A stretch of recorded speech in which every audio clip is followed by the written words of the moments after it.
Beritakanlah firman, siap sedialah baik atau tidak baik waktunya. Shalom, puji Tuhan, sangat senang bisa berjumpa lagi dalam perenungan firman Allah di hari ini. Nah, firman Allah yang menjadi renungan kita bersama di hari ini saya ambil dari Yohanes pasal 15 ayatnya yang ke-8.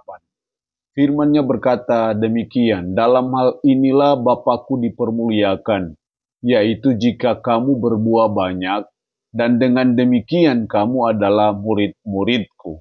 Demikian sabda firman-Nya hari ini yang secara khusus mengajar menasihati kita berbuah yang banyak dalam hidup kita sebagai umat Tuhan yang Dia sudah tebus dengan darah yang mahal di Bukit Golgota. Tuhan menginginkan dan merindukan supaya kehidupan kita berbuah yang banyak bagi Dia. Karena itu mari kita terus belajar, terus berusaha dalam kehidupan kita sebagai umatnya, sebagai anak-anaknya, supaya kita terus berbuah yang banyak bagi Kristus, bagi Tuhan yang sangat mengasihi kita, sangat mencintai kita, sangat peduli dengan hidup kita. Kalau kita masih ada sampai saat ini, bukankah semua itu karena kebaikan Tuhan? Menyadari kebaikan Tuhan itulah yang terusnya memotivasi kita, mendorong kita. Apa yang dapat kubalas untuk membalas segala kebaikan Tuhan? Seharusnya kita berusaha supaya kita juga berbuah yang banyak dalam hidup kita. Lalu pertanyaannya adalah apa akibatnya? Apa dampak kalau kita berbuah yang banyak? Setidaknya ada dua dampak yang ditimbulkan ketika kita berbuah yang banyak. Masih ayat 8 bagian A. Dalam hal inilah Bapa-Ku dipermuliakan, yaitu jika kamu berbuah banyak. Jadi ketika kita berbuah banyak, Bapa kita di surga dipermuliakan.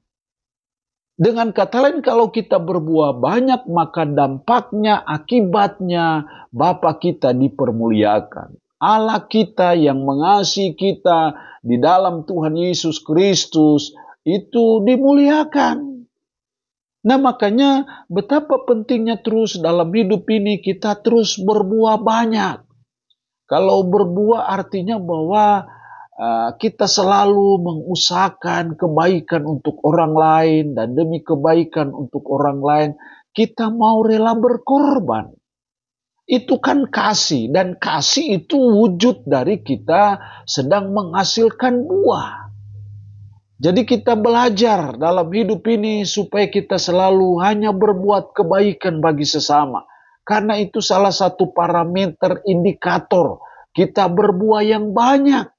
Karena dengan berbuah banyak seperti itulah Bapa kita di surga di dalam Tuhan Yesus Kristus itu dipermuliakan. Itulah dampak akibat kita berbuah banyak. Dampak yang kedua adalah masih dalam ayat 8, yaitu jika kamu berbuah banyak dan dengan demikian kamu adalah murid-muridku. Siapa murid Kristus? Murid Kristus adalah, cirinya adalah yang menghasilkan buah yang banyak. Jika kamu berbuah banyak, dengan demikian kamu adalah murid-muridku.